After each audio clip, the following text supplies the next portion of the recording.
Dan rumors yang terbaru guys, Jay Izzez guys ya, sekali lagi dikaitkan dengan AC Milan.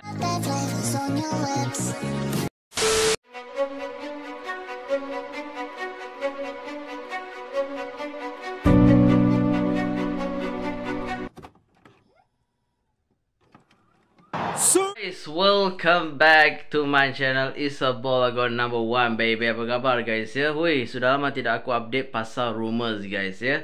Dan rumors yang terbaru guys, Jay Izzez guys ya, sekali lagi dikaitkan dengan AC Milan guys. Soalnya guys ya, memang AC Milan ini daripada beberapa bulan yang lepas ada cuba untuk kontak untuk dapatkan si Jay Izzez, tapi Jay Izzez memilih bersama klub Sassuolo guys ya.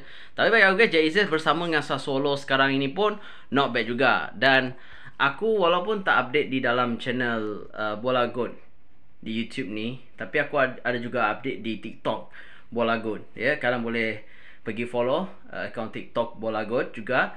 Dan apa yang aku harapkan, ini boleh jadi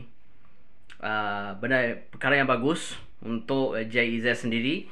Mungkin bersama dengan AC Milan. AC Milan sekarang pun dalam kedudukan yang baik sekarang ni, dalam top 5 untuk Serie A sekarang ni. Tapi Liga Serie A sekarang ni memang sengit guys ya.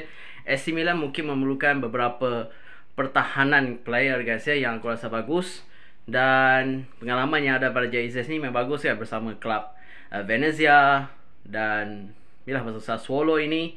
Dan beliau hampir ke Juventus guys ya. Pernah Juventus pun mahukan beliau. Tapi apa guys, adakah sesuai guys ya Jay Izzez bersama dengan klub AC Milan? Komen aja di kolom komentar guys ya. Aku mau tahu pendapat kalian. Jadi insyaAllah aku akan update guys. Banyak lagi untuk update terkini untuk Timnas Indonesia. Dan banyak lagi lah di dalam YouTube Bolagon guys. Oke, itu sajalah video kita kali ini. Assalamualaikum.